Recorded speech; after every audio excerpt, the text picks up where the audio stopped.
1930s Germany. We are there now. My talk is cheap and the press is free. It didn't start with camps, Medicaid cut. It didn't start with camps. Medicaid cuts, indifference, and the American descent. Those who do not learn history are doomed to repeat it.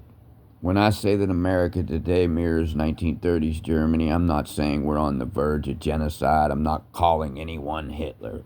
But I am saying the signs, the real historical warning signs are back. And they're not hiding. We like to comfort ourselves with the belief that it can happen here, that we're too modern, too civilized, too aware. But Germany in the 1930s was also educated, cultured, and democratic. The Nazis didn't seize power overnight. They dismantled democracy from within, step by step, often legally. The camps came later. What came first? The erosion of democratic norms, the scapegoating of marginalized people, the normalization of political violence, the glorification of a single leader, the indifference to suffering, especially when it was at someone else's expense. Does that sound familiar? Now let's talk about what just happened in America. Medicaid is being slashed, National Guard being touted to D.C. to bring down crime that isn't even rampant. They did it in L.A. to stop people from stopping the modern-day Gestapo from arresting people for their freedoms that these people swore oaths to.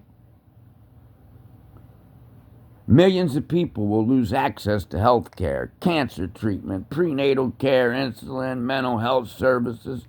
This isn't just a policy disagreement. This is state-sanctioned neglect. This is predictable, preventable death. So I ask, does it matter how people are killed? With a gas chamber or with a spreadsheet? Or with a gun? Does it really matter? Or with a pen and a smile on your face? Does it matter? Cutting Medicaid isn't genocide, but refusing to care for vulnerable people while knowing they will die as a result, that is moral violence. Just because it's carried out by a pen instead of a gun doesn't make it less cruel. This is about deciding who gets to live, who is worth the cost, and who we're willing to abandon. And that is not new. Germany's first mass killing program before the camps was called Action T4. It targeted people with disabilities, chronic illness, and the homeless. The reasoning, they were a burden. They cost too much and they didn't contribute. It didn't start with violence. It started with calculations, with silence, with efficiency. This isn't to say that America is Nazi Germany, but the logic that led them there is echoing here too. So, when we silence journalists, celebrate political violence, strip health care from the poor, erase trans people from public life, ban books, normalize corruption and lies, we're walking the same path.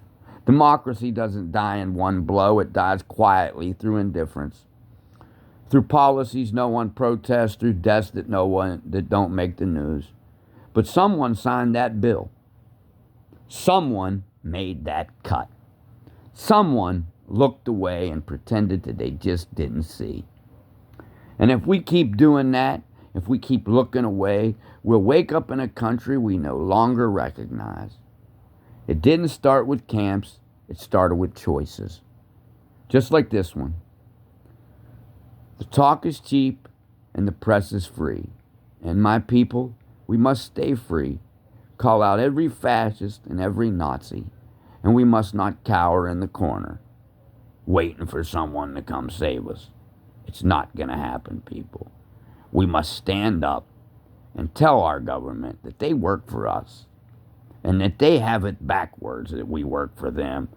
And there should never, ever, if you've read the Constitution, be an immunity for a president, a senator, or a congressman, or anyone for that matter. If we're all created equal, then let's be created equal. And one last thing. before I leave yous all today. I want yous to understand that talk is cheap, but the press will always be free, as long as we the people take up the mantle and do what needs to be done. And so if other people ain't asking the right questions on CNN, Fox, MSNBC, and you can go down the line, then you must do it yourself. It is our moral and civic duty as Americans to keep our republic and democracy safe from traitors from within. So I say this to you with a heavy heart. Our democracy and republic is under fire, and we must stand united to take back what is ours, and that is freedom. Don't never let them steal your freedoms. Education is power. That's why they're dismantling it. God bless. Good day. And remember, stay free.